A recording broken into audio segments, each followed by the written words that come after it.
Good evening प्यारे बच्चों, उज्ज्वल academy के यूट्यूब प्लेटफॉर्म पर पुनः आप सभी का स्वागत है। तो हम पढ़ रहे थे बच्चों राष्ट्रपति, है ना। हम पढ़ रहे थे भारत का राष्ट्रपति। तो भारत के राष्ट्रपति के संदर्भ में हमने आपातकालीन शक्तियां पढ़ लिया, हमने उनका और भी जो भी शक्तियां बची थी, ठीक है, उनको आज की क्लास में डील करते हैं। क्षमादान की शक्ति पढ़ लिए थे, आपातकाल की शक्तियां पढ़ लिए थे। तो आज हम डील करते हैं राष्ट्रपति की अन्य शक्तियां।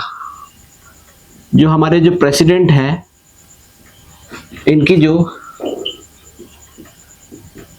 अन्य जो शक्तियां हैं उनको डील कर लेते हैं। चलो फटाफट, है ना। इसमें सबसे पहला क्या रहेगा आपका, राष्ट्रपति की, ठीक है, राष्ट्रपति की जो शक्तियां हैं उसको मैं क्लासिफाइड कर दे रहा हूं ऐसे कुछ, ठीक। इसके अंदर सबसे पहले है कौन सा, सैन्य शक्ति, डिप्लोमेटिक पावर। एक है आपका कूटनीतिक शक्ति, ये है डिप्लोमेटिक पावर, ये है मिलिट्री पावर, कूटनीतिक शक्ति। एक है आपका आपातकालीन शक्ति, ये हम लोगों ने लास्ट क्लास में पढ़ा था।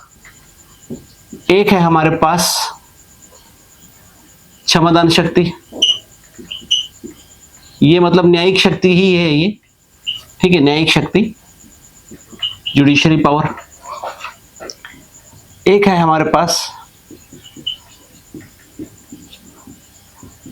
कार्यपालिका शक्ति, एक है हमारे पास विधायी शक्ति, और इसके बाद जो बच जाएगा वो रहेगा अन्य शक्तियां।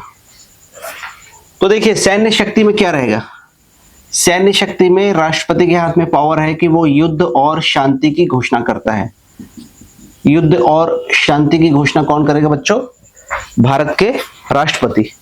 लेकिन भारत के आपका काउंसिल ऑफ मिनिस्टर की सलाह पर वो इस घोषणा को करेंगे, मनमर्जी से वो इस घोषणा को नहीं कर सकते हैं। इस चीज का ध्यान देंगे आप लोग, मनमर्जी से वो इस चीज की घोषणा नहीं कर सकते हैं, बल्कि किसकी सलाह पर करेंगे, आपका काउंसिल ऑफ मिनिस्टर की सलाह पर ये काम होगा, ठीक है। युद्ध और शांति दूसरे देशों के साथ। कूटनीतिक शक्ति के अंतर्गत जो विदेश में जो हमारे दूतावास है, जो दूतावास है वहां राजदूतों की नियुक्ति, डिप्लोमेट्स का अपॉइंटमेंट, ये उनका डिप्लोमेटिक पावर के अंतर्गत आता है। आपातकालीन शक्तियां हम लोगों ने पढ़ लिया 352 टू 360। न्यायिक शक्ति हम लोगों ने पढ़ लिया आर्टिकल 72 क्षमादान की शक्ति के अंतर्गत। कार्यपालिका शक्ति, हाँ ये हमारे पास इंपॉर्टेंट है बच्चों, तो इसको मैं मिटाना चाह रहा हूं थोड़ा, है ना। हम लोग सारा एक ही बोर्ड में नोट करना चाह रहे हैं। तो कार्यपालिका शक्ति के अंतर्गत कौन कौन सी चीजें शामिल हैं, इसको देख लेते हैं हम। तो इसमें मोटे तौर पर क्या चीजें हैं, नियुक्तियां, और एक तरफ क्या रहेगा आपका आयोगों में नियुक्तियां, अलग अलग आयोग में नियुक्ति। दोनों चीजों को एक साथ पढ़ लेते हैं हम। तो राष्ट्रपति किसके किसकी नियुक्ति करता है, तो प्रधानमंत्री एंड उनकी सलाह पर काउंसिल ऑफ मिनिस्टर की, राज्यपालों की। प्रधानमंत्री की नियुक्ति करेगा राष्ट्रपति, जो बहुमत दल का नेता है उसकी, और उसके बाद उनके कहने पर काउंसिल ऑफ मिनिस्टर, उनके सैनिकों की नियुक्ति। काउंसिल ऑफ मिनिस्टर मतलब पीएम कैप्टन है और वो अपनी टीम को खुद चुनेंगे। राष्ट्रपति अपनी मर्जी से किसी मंत्री की नियुक्ति नहीं करेगा, प्रधानमंत्री के बोलने पर ही नियुक्ति होगी, ये ध्यान कीजिएगा, बहुत इंपॉर्टेंट है। फिर राज्यपाल, राज्यपाल के बाद आपका है, राज्यपाल के बाद आपका आता है महान्यायवादी, एजी, अटॉर्नी जनरल। अटॉर्नी जनरल के बाद आता है कंट्रोलर एंड ऑडिटर जनरल, और उसके बाद लास्ट है आपका सुप्रीम कोर्ट और हाई कोर्ट के न्यायाधीश, मुख्य न्यायाधीश भी और अन्य न्यायाधीश भी, सारे न्यायाधीश। इतनी नियुक्तियां राष्ट्रपति करता है। आयोग अगर मैं बोलूंगा तो यूपीएससी अध्यक्ष सदस्य, फाइनेंस कमीशन अध्यक्ष सदस्य, सेंट्रल इलेक्शन कमीशन, आप लोग फुल फॉर्म लिखिएगा सारा चीजों का। और उसके अलावा आपका अनुसूचित जाति, अनुसूचित जनजाति, ओबीसी, और आपका अल्पसंख्यक माइनॉरिटी कमीशन, इन सब के अध्यक्ष सदस्य की नियुक्ति कौन करता है, राष्ट्रपति। क्लियर, तो इस चीज को ध्यान दीजिएगा, बहुत इंपॉर्टेंट है। अलग अलग जगह पर अलग अलग टुकड़ों में मिलता है, मैंने सारी चीजों को एक साथ ले आया है, तो आप लोगों के लिए इंपॉर्टेंट हो जाएगा ये बच्चों, है ना, आप लोगों के लिए इंपॉर्टेंट है। अगला है प्यारे बच्चों विधायी शक्तियां, तो इसको भी मैं बच्चों यही नोट कर रहा हूं, आप लोग इसको बस अलग से कर लीजिएगा। विधायी शक्तियों के अंतर्गत राष्ट्रपति के पास जो पावर है वो संसद से संबंधित है, संसद से संबंधित, फिर विधेयकों के संदर्भ में है, फिर आपका एक नामांकन के संदर्भ में है, ठीक है, ये तीन शक्तियां, ठीक है, ये तीन शक्तियां। तो संसद के संदर्भ में संसद का सत्र बुलाना, समनिंग, सत्रावसान, प्रोरोगेशन, उस सत्र को समाप्त करना, और तीसरा है आपका संयुक्त सत्र बुलाना, जॉइंट सेशन बुलाना। विधेयक के संदर्भ में राष्ट्रपति क्या क्या करते हैं, तो विधेयक के लिए संदेश भेजते हैं, संदेश भेजते हैं विधेयक मतलब सांसदों को, उसके बाद उसके ऊपर हाँ करते हैं या ना करते हैं, हाँ या ना, मतलब यही चीज हो गया आपका वीटो। और उसके अलावा क्या जारी करते हैं, एक विधेयक के संदर्भ में वो अध्यादेश जारी करते हैं, कभी जरूरत पड़ने पर वो अध्यादेश जारी करते हैं। तो ये उनकी विधायी शक्ति है ना, अध्यादेश जारी करना पूछता है बार बार किस प्रकार की शक्ति है। नामांकन के लिए देख लीजिए कि राज्यसभा में 12 लोग, लोकसभा में 2 लोग, ये सब जगह नियुक्ति है, लेकिन ये क्या है, नामांकन है। आयोगों में वो नियुक्ति करेंगे किसी के बोलने पर, और ये क्या रहेगा आपका प्योर नामांकन। तो ये राष्ट्रपति की शक्तियां ऐसे है। और इसके अलावा राष्ट्रपति क्या करते हैं, संसद के समक्ष रिपोर्ट रखवाते हैं, किन किन चीजों का, यूपीएससी का, फाइनेंस कमीशन का एनुअल रिपोर्ट जो है वो रखवाते हैं। और ये जितना भी माइनॉरिटी कमीशन है, एससी, एसटी, ओबीसी और माइनॉरिटी कमीशन, इन सब का रिपोर्ट वो संसद के समक्ष रखवाते हैं। तो संसद का सत्र बुलाना, सत्रावसान करना, संयुक्त बैठक बुलाना, विधेयक के लिए संदेश भेजना, हाँ या ना करना, विधेयक को अध्यादेश जारी करना, ठीक है, वीटो, ठीक है, ये सब उनकी शक्तियां हैं किसी आपका इसके संदर्भ में, है ना। संसद में उनकी जो शक्तियां हैं कुछ इस प्रकार से दी गई हैं बच्चों। और इस तरह से हम लोग देखते हैं कि राष्ट्रपति की जितनी भी शक्तियां हैं, ठीक है, राष्ट्रपति की जितनी भी शक्तियां हैं वो इसमें समाप्त होती है, ठीक है। इसके अलावा कुछ विधेयक ऐसे रहेंगे जो राष्ट्रपति की अनुमति के बिना पेश नहीं किए जा सकते। कुछ विधेयक ऐसे रहेंगे बच्चों जो राष्ट्रपति की अनुमति के बिना पेश नहीं किए जाएंगे। इस चीज का आप लोग विशेष ध्यान कीजिएगा, बहुत इंपॉर्टेंट है वो भी, है ना, बहुत ज्यादा इंपॉर्टेंट है वो भी। जैसे उसमें है धन विधेयक है, नए राज्य के निर्माण का विधेयक है, ठीक है, कराधान की शक्तियां, राज्यों का अगर पावर को चेंज कर रहा है, वो कुछ ऐसी शक्तियां हैं जो अगर चेंज हो रही है तो राष्ट्रपति की पूर्व अनुमति लगेगी ही लगेगी, है ना। तो देखो बहुत सारी चीजें हम लोगों ने फटाफट पढ़ लिया आज की क्लास में। अब हम पढ़ लेते हैं बच्चों, इसके बाद फिर और दूसरी चीजों को हम इसी क्लास में पढ़ लेते हैं, है ना, हमारे पास समय बचा हुआ है। तो इसके बाद एक हम पढ़ लेते हैं, चलो बच्चों, वीटो पावर, वीटो शक्ति। वीटो शक्ति यानी क्या होता है, विधायिका द्वारा भेजे प्रस्ताव को मना करने की शक्ति। कौन मना करेगा, कार्यपालिका। कार्यपालिका का हेड कौन, प्रेसिडेंट। विधायिका ने जल्दबाजी में कोई विधेयक पारित कर दिया या देश का लोकतंत्र छीन रहा है, तो ऐसी 2 कंडीशन में क्या करेंगे, राष्ट्रपति उस विधेयक को क्या करते हैं, रोक देते हैं। तो यहां पर भारत के राष्ट्रपति को 3 प्रकार की वीटो शक्तियां हासिल है। आत्यंतिक वीटो, मोटे तौर पर तो 2 ही है, एब्सोल्यूट वीटो है ये। फिर दूसरा है आपका निलंबनकारी वीटो, निलंबनकारी वीटो, और तीसरा है प्यारे बच्चों आपका पॉकेट वीटो या आपका जेबी वीटो। आप लोग इंग्लिश लिख लीजिएगा सभी का, ये pocket veto, this is suspensive veto, this is absolute veto. तो एक्चुअल में ये अमेरिका के राष्ट्रपति को हासिल है, क्योंकि वहां पर कार्यपालिका और विधायिका अलग अलग है। ठीक है, वहां पर कार्यपालिका और विधायिका दोनों अलग अलग है। तो विधायिका से कोई चीज पारित होकर आया तो कार्यपालिका के हेड होने के नाते वो सीधे मना कर देते हैं। भारत में विधायिका मतलब विधायिका के बीच से ही आपका काउंसिल ऑफ मिनिस्टर, उनके बोलने पर ही राष्ट्रपति काम कर रहे हैं। तो भारत में पूरी तरह से ये शक्ति नहीं मिली राष्ट्रपति को, है ना, पूरी तरह से ये शक्ति नहीं मिली राष्ट्रपति को। ठीक है, सीमित शक्ति है, और वो भी कैसे मिली है कि काउंसिल ऑफ मिनिस्टर के बोलने पर किसको काम करना है, प्रेसिडेंट को काम करना है। तो मैं कंडीशंस में बता रहा हूं। काउंसिल ऑफ मिनिस्टर ने कोई एक प्रस्ताव सरकार के पास भेजा, है ना, काउंसिल ऑफ मिनिस्टर ने कोई एक प्रस्ताव सरकार के पास भेजा, बोले साइन कर देना, मतलब राष्ट्रपति के पास भेजा, बोले साइन करना है महाराज।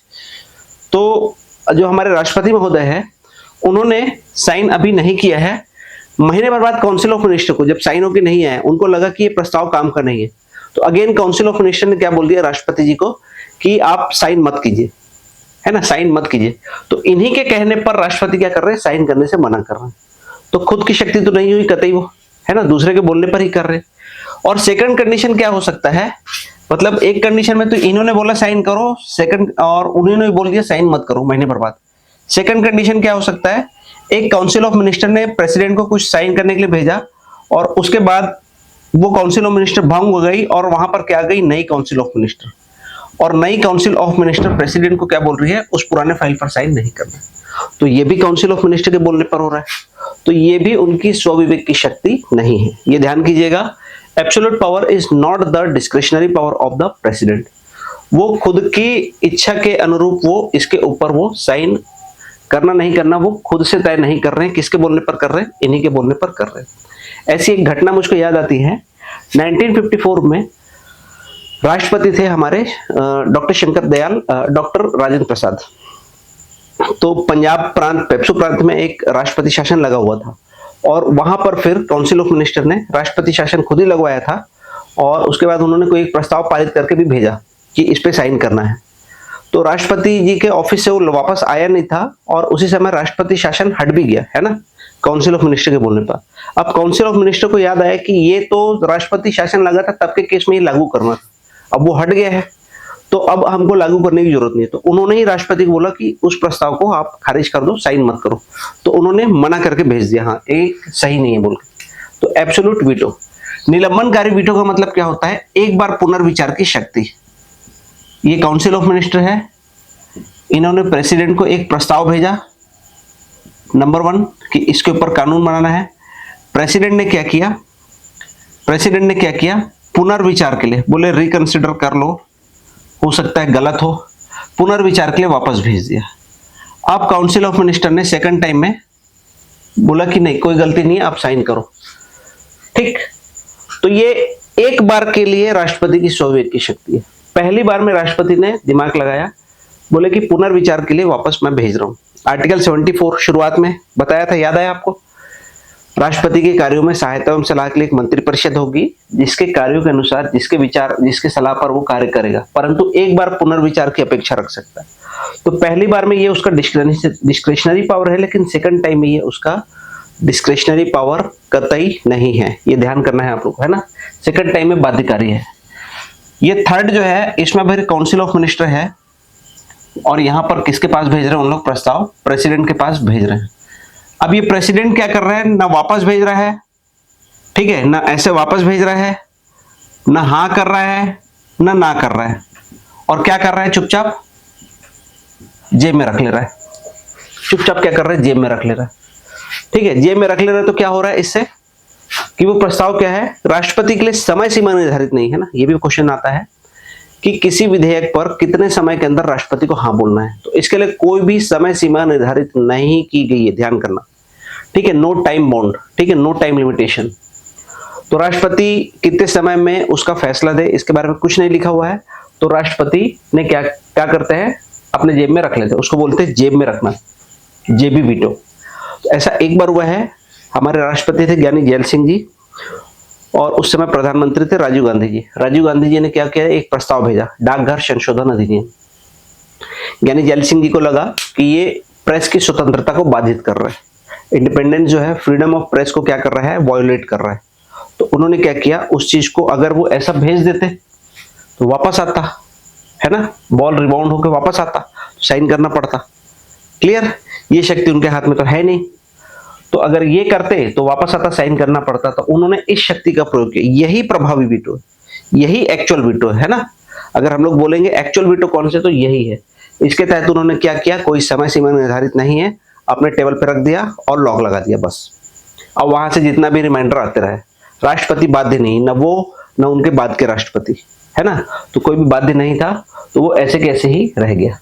तो देखिए ये स्वविवेक की शक्ति नहीं है, इसमें एक बार स्वविवेक लग रहा है, और ये एक्चुअल में स्वविवेक की शक्ति है।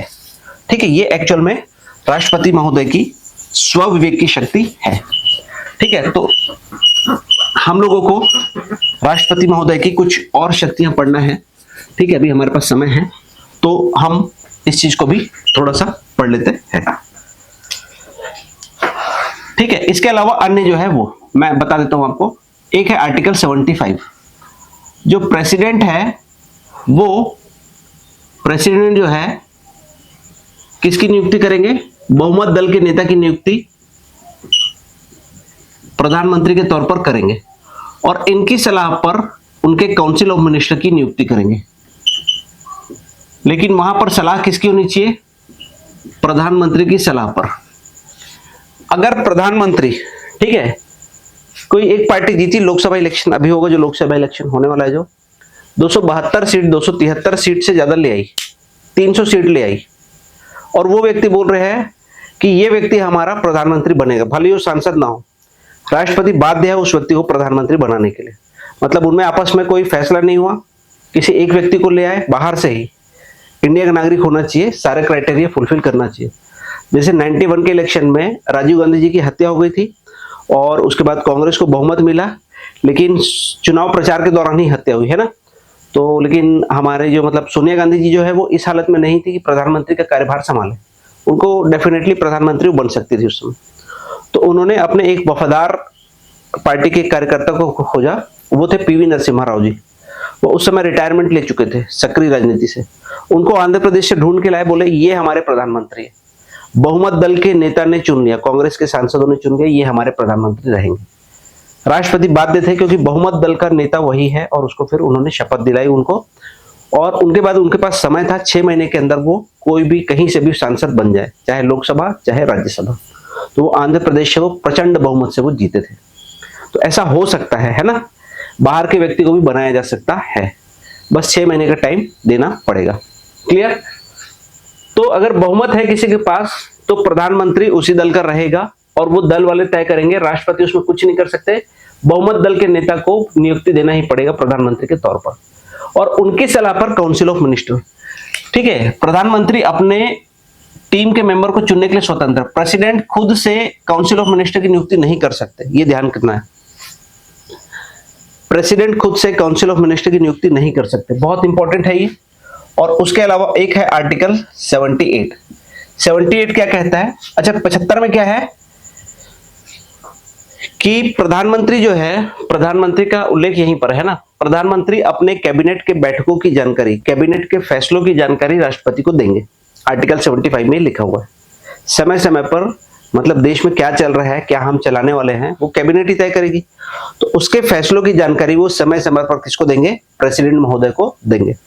लेकिन प्रेसिडेंट महोदय भी अगर खुद से चाहे तो आर्टिकल 78 के तहत राष्ट्रपति जो है प्रधानमंत्री से उनकी कैबिनेट के फैसलों के बारे में जानकारी ले सकते हैं।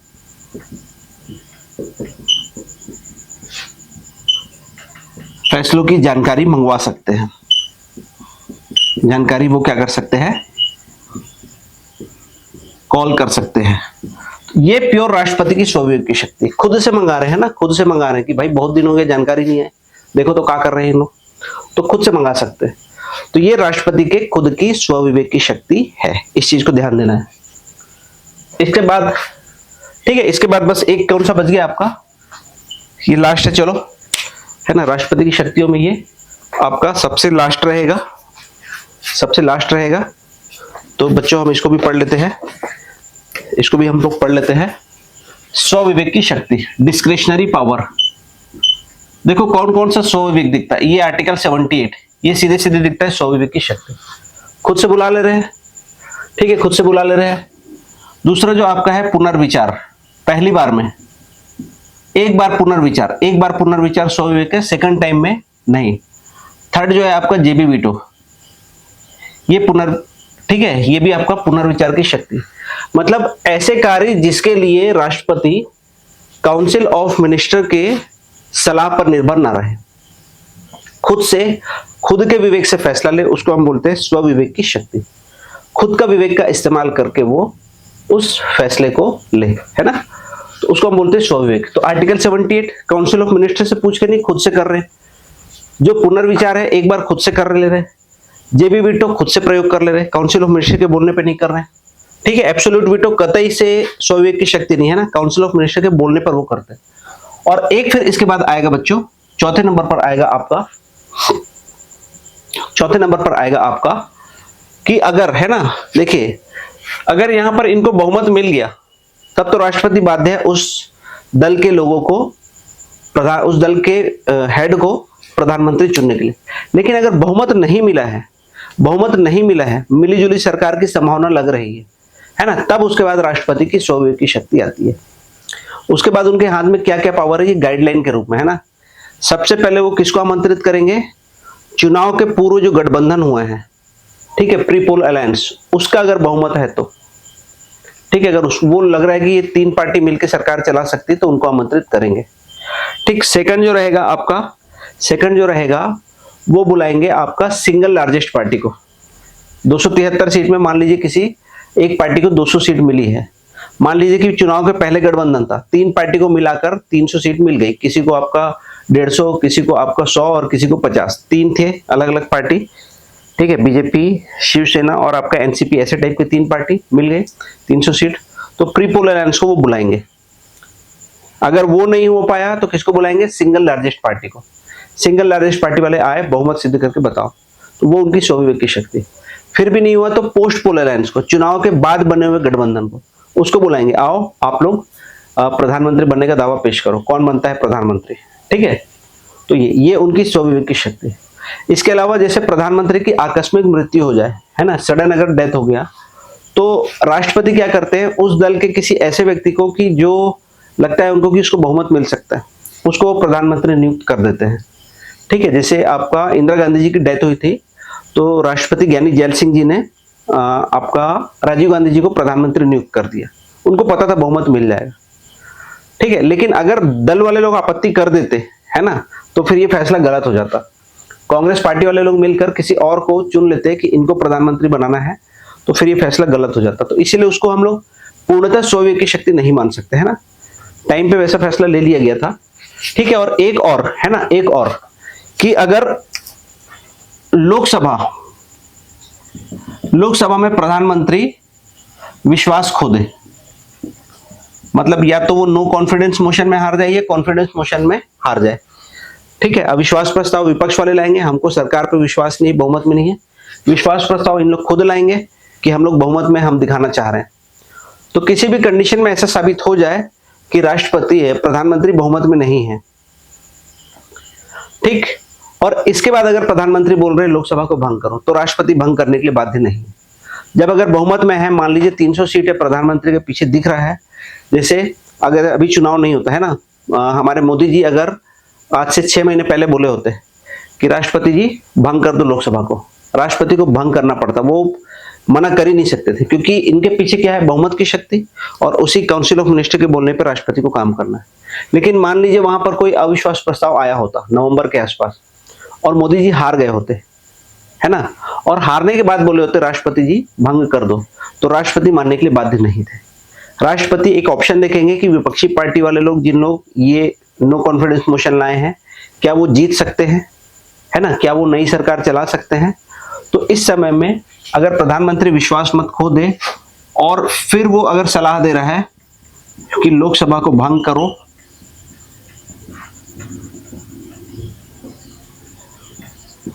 तो राष्ट्रपति बाध्य नहीं, स्वविवेक की शक्ति लगाए गए, तो राष्ट्रपति क्या रहेंगे, बाध्य नहीं रहेंगे, है ना। तो मैं कंडीशंस में सारा बता दे रहा हूं मैं, है ना, आप लोग प्रॉपर नोट कीजिएगा बच्चों, ठीक है, मेहनत लगती है इस सब्जेक्ट को पढ़ने के लिए।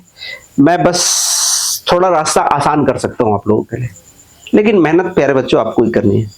ठीक है, सिलेक्शन सिविल सर्विसेज में सिलेक्शन एक तपस्या है, बहुत बड़ी तपस्या है। आप लोग तपस्या कीजिए, है ना, आप लोग तपस्या कीजिए। ठीक है, मैं मेरे हिस्से का मेहनत करते रहूंगा, आप अपने हिस्से का मेहनत कीजिए। और बस मेरी छोटी सी गुजारिश, अधिकाधिक लोगों तक इस क्लास को पहुंचाइए, है ना, सभी बच्चों का अच्छा फायदा रहेगा। ठीक है, मैं इसके बाद ऑब्जेक्टिव बनवाऊंगा राष्ट्रपति का, सारा राष्ट्रपति में जितना पढ़ाना था मैंने पढ़ा लिया है। इसके बाद मैं ऑब्जेक्टिव बनवाऊंगा आप लोगों से।